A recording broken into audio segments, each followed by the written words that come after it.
আসসালামু আলাইকুম ওরহমতুল্লাহি ওবরকাতু। আশা করি আল্লাহ সুবহানাহু তাআলার দয়া এবং রহমতে সবাই ভালো আছেন। আজকে যে এই বিষয়টি নিয়ে আমি আলোচনা করব সেটি হচ্ছে ইসলাম এবং রাজনীতি। জানি বিষয়টি খুবই ক্রুশাল বা সেন্সিটিভ। তো যাই হোক, প্রথমে রাজনীতি বলতে আমরা কি বুঝি? রাজনীতি হচ্ছে একটি ইংরেজি শব্দ পলিটিক্সের বঙ্গানুবাদ। এখন এই পলিটিক্স শব্দটি গ্রিক শব্দ পলিটিকা থেকে এসেছে, যার অর্থ হচ্ছে দ্য অ্যাফেয়ার্স অফ দ্য সিটিজ। অর্থাৎ প্রাচীন গ্রিকে শহরকেন্দ্রিক রাষ্ট্র ব্যবস্থা ছিল, অর্থাৎ একটি শহর একটি রাষ্ট্রকে রিপ্রেজেন্ট করত এবং তৎকালীন সময়ের ওই রাষ্ট্রের ওই শহরের শাসকরা কোনো সিদ্ধান্ত গ্রহণ করার পূর্বে জনগণের মতামত নিতেন। মূলত সেই থেকে এই যে পলিটিক্স শব্দটা উৎপত্তি হয়েছে।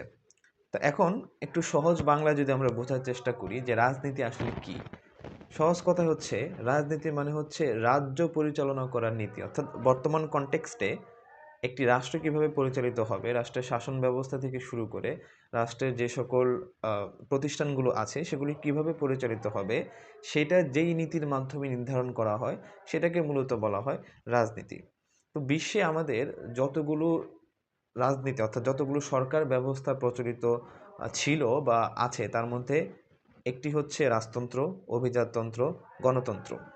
তো আজকে মূলত আমরা গণতন্ত্র এবং এর সাথে ইসলাম কতটুকু কম্পেটেবল বা ইসলাম আমাদেরকে এই সম্পর্কে কী বলে সেটা নিয়ে যত সংক্ষেপে আলোচনা করা যায় আমি চেষ্টা করব। তো প্রথমে আমরা চলে আসি যে ডেমোক্রেসি। ডেমোক্রেসি শব্দটা কিন্তু একটা গ্রিক শব্দ থেকে এসেছে, ডেমো প্লাস ক্রেসি। ডেমো অর্থ হচ্ছে মানুষ, আর ক্রেসি শব্দের অর্থ হচ্ছে কর্তৃত্ব, অর্থাৎ ডেমোক্রেসি শব্দের অর্থ দ্বারা জনগণের কর্তৃত্ব। এখন গণতন্ত্রের মূল নীতি কি? গণতন্ত্রের মূল নীতি হচ্ছে যে মানুষ যেটা বলবে সেটাই সঠিক এবং সার্বভৌমত্ব ক্ষমতার মালিক হচ্ছে মানুষ। কিন্তু এর সাথে আমরা যে ইসলামের সংঘর্ষটা দেখতে পাই, সেটা হচ্ছে ইসলাম বলে যে এই রাষ্ট্রের মালিক, রাষ্ট্রের সার্বভৌমত্ব ক্ষমতার মালিক আল্লাহ তাআলা। আর গণতন্ত্র বলে যে সার্বভৌম ক্ষমতার মালিক জনগণ। এখন ডেমোক্রেসির সাথে অনেকে থিওক্রেসিকে দাঁড় করাতে চান। থিওক্রেসি জিনিসটা কি? থিওক্রেসি শব্দটাও কিন্তু গ্রিক শব্দ থেকে এসেছে। থিও শব্দের অর্থ হচ্ছে গ্রিকে গড, ঈশ্বর, আর ক্রেসি শব্দের অর্থ হচ্ছে কর্তৃত্ব। তার মানে থিওক্রেসি শব্দের অর্থ দ্বারা সৃষ্টিকর্তার কর্তৃত্ব। তো যখনই আমরা থিওক্রেসির কথা বলি তখন যে সকল ওয়েস্টার্ন পলিটিশিয়ান বা পলিটিক্যাল সায়েন্টিস্ট আছেন তারা কিন্তু খ্রিশ্চান থিওক্রেসির কথা বলেন, তারা ইসলামিক থিওক্রেসির কথা আনেন না। এখন আমরা জানি যে 756 খ্রিস্টাব্দ থেকে প্রায় 1870 খ্রিস্টাব্দ পর্যন্ত ইউরোপের কিছু কিছু অঞ্চল চার্চ দ্বারা শাসিত ছিল। এখন যারা ওয়েস্টার্ন একাডেমিক আছেন তারা যখন থিওক্রেসিকে বুঝতে চান তারা কিন্তু খ্রিস্টান থিওক্রেসিকে সামনে রাখেন, কিন্তু ইসলামিক যে থিওক্রেসি আছে অর্থাৎ আল্লাহ রসুল সাল্লাহ আলাইসাল্লামের মৃত্যুর পর থেকে খোলাফায়ে রাশিদিন থেকে শুরু করে বাকি যে সকল জামানা ছিল তারা কিন্তু সেটাকে চোখের সামনে রাখেন না। এজন্য তারা থিওক্রেসিকে খারাপ মনে করেন বা থিওক্রেসি বলতে তারা মনে করেন জুলুম, জোর জবরদস্তি ইত্যাদি।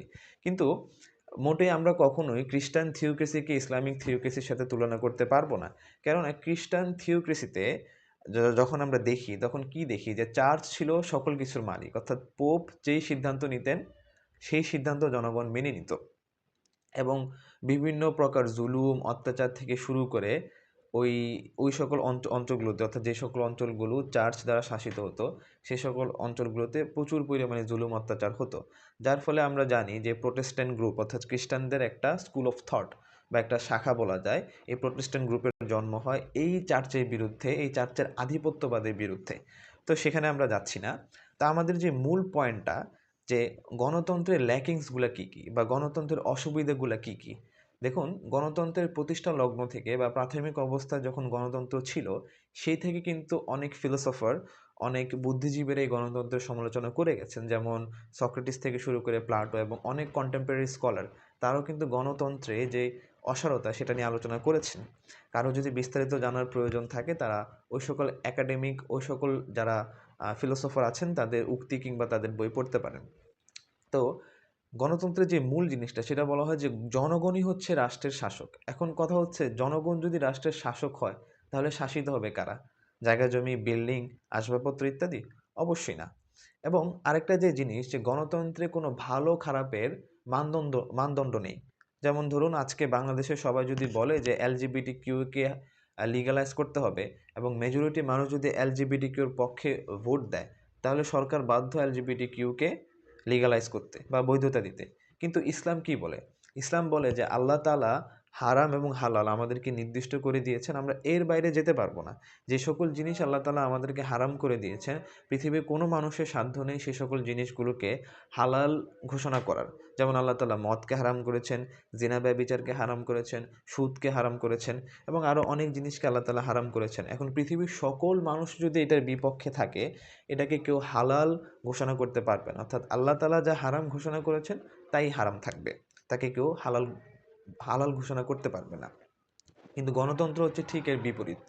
এখন আমরা যদি খোলাফায়ে রাশিদিনের শাসনের দিকে তাকাই, হজরত আবু বকর রাদিয়াল্লাহু আনহু থেকে শুরু করে হজরত ওমর, ওসমান, হজরত আলী রাদিয়াল্লাহু আনহুম, তাদের সকলের শাসন কিন্তু ছিল একটি খুবই আহ, গৌরবময় শাসন। যেমন বিস্তারিত বলার আমার সুযোগ নেই, আমি একটি ছোট্ট উদাহরণ দিচ্ছি। যেমন হজরত আলী রাদিয়াল্লাহু আনহুর ঘটনা। এই ঘটনাটি আখবারুল কুজাত নামে একটি গ্রন্থে উল্লেখিত আছে যে একবার আল্লাহ আলী রাদিয়াল্লাহু আনহু তার বর্ম চুরির অভিযোগ একজন ব্যক্তিকে দেয়। সম্ভবত ওই ব্যক্তিটা ইহুদি ছিল। তো এই অভিযোগটি কাজীর দরবারে যায়। তো হজরত আলী রাদিয়াল্লাহু আনহুর পক্ষে শুধুমাত্র ওনার ছেলে হজরত হোসেন কিংবা হাসান রাদিয়াল্লাহু আনহু সাক্ষী দেয়। কিন্তু কাজী বলে যে না, পিতার পক্ষে পুত্রের সাক্ষ্য গ্রহণযোগ্য হবে না। এবং ওই কাজী ওই যে ব্যক্তিকে অভিযোগ করা হয়েছিল তাকে বেকসুর খালাস দেয়।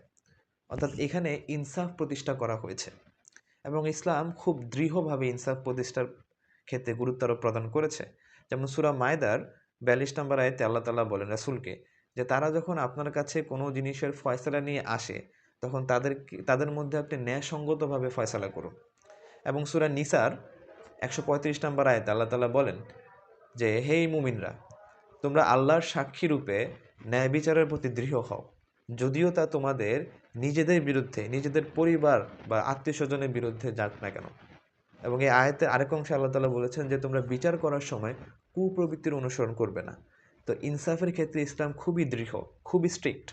এবং একটা ঘটনা বলতে চাই, ঘটনাটি বুখারী শরীফের মধ্যে আছে, হাদিস নাম্বার 3475, যেখানে মাখজুম গোত্রের একটি নারী সে চুরির দায়ে অভিযুক্ত হয়। তখন কিছু সাহাবী এসে আল্লাহ রাসূল সাল্লাল্লাহু আলাইহি সাল্লামকে বললেন যে ইয়া রাসূলুল্লাহ, ওই নারী যেহেতু অভিযুক্ত হয়েছে, ওই নারীর শাস্তিটা মওকুফ করা যায় কিনা? তখন রাসূল সাল্লাল্লাহু আলাইহি সাল্লাম খুবই রাগান্বিত হলেন। রাগান্বিত হয়ে বললেন যে তোমাদের পূর্বে উম্মতরা বা মানুষরা এমন করত যে যখন তাদের মধ্যে কোনো সম্ভ্রান্ত ব্যক্তি অপরাধ করত, তারা তাকে মাফ করে দিত। কিন্তু যখন কোনো দুর্বল ব্যক্তি অন্যায় করত, তখন তারা তার উপর শাস্তি আরোপ করত। এই কারণে আল্লাহ তাআলা তাদেরকে ধ্বংস করেছেন। এবং রাসূল সাল্লাল্লাহু আলাইহি সাল্লাম বলেন যে আল্লাহর কসম, আমার মেয়ে ফাতেমাও যদি চুরি করত তবে আমি নিজ হাতে তার হাত কেটে দিতাম। তো বিচারের ক্ষেত্রে ইসলাম এতটা স্ট্রিক্ট।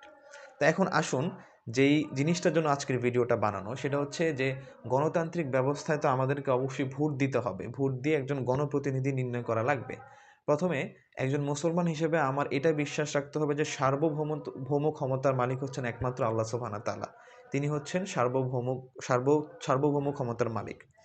এখন ভোট দেওয়া প্রসঙ্গে আমি নিজে থেকে কিছু বলবো না, আমরা বিভিন্ন আলেমদের বক্তব্য দেখব বা তারা কি বলেছেন। যেমন বর্তমান সময়ে গ্রহণযোগ্য আলেম শেখ বিন বাজ, শেখ ওসাইমিন, শেখ সালে আল ফাউজান, তাদের সকলের মন্তব্যকে যদি আমি একটু সাম আপ করলে যে তারা শর্ত সাপেক্ষে ভোট দেওয়াকে বৈধ বলেছেন, কিন্তু কেউ গণতন্ত্রকে পরিপূর্ণভাবে সমর্থন করেননি, কেননা গণতন্ত্রের মূলনীতিতে রয়েছে সমস্যা। তো এখন সবচেয়ে যে মতামতটাকে আমি গ্রহণ মনে করি বা আমার কাছে ভালো লেগেছে সেটা হচ্ছে শেখ ওসাইমিন রাহিমুল্লাহর মতামত। তিনি যেটা বলেছেন যে যখন আপনি ভোট দিবেন তখন দেখবেন যে দুইজন ব্যক্তির মধ্যে কোন ব্যক্তি বেশি ভাগ, কোন ব্যক্তি কম খারাপ। অর্থাৎ আপনি জানেন যে দুইজন খারাপ ব্যক্তি প্রতিদ্বন্দ্বিতা করতেছে, যদিও দুইজন খারাপ ব্যক্তি প্রতিদ্বন্দ্বিতা করে, আপনি দেখবেন যে দুইজনের মধ্যে কে কম খারাপ। অর্থাৎ স্পষ্ট এটা আমি দেখব যাকে আমি ভোট দিচ্ছি সে কি আসলেই ভালো নাকি খারাপ। অর্থাৎ সমাজকে আমি যদি মনে করি যে ওই ব্যক্তি যদি ক্ষমতায় যায় বা ওই দল যদি ক্ষমতায় যায়, সমাজে ইনসাফ প্রতিষ্ঠা হবে, সমাজ থেকে দুর্নীতি মুছে যাবে, সমাজ থেকে চাঁদাবাজি মুছে যাবে, সমাজ থেকে সকল প্রকার অরাজকতা মুছে যাবে, আমি যদি মনে করি, তাহলে ওই ব্যক্তিকে ভোট দেওয়া যাবে। শুধু যাবে না, আমার উচিত। তো এটা হচ্ছে সকল আলেম কিংবা অধিকাংশ আলেমের মতামত। তো আজকের ভিডিওটার বক্তব্য আমার এটাই ছিল, মূল মেসেজ, যে শর্ত সাপেক্ষে আমরা ভোট দিতে পারবো, তবে ভোট দেওয়ার সময় আমরা দেখব যে যেই ব্যক্তিকে আমি ভোট দিচ্ছি সে যোগ্য কিনা। সবাইকে ধন্যবাদ। আসসালামু আলাইকুম ওয়া রাহমাতুল্লাহি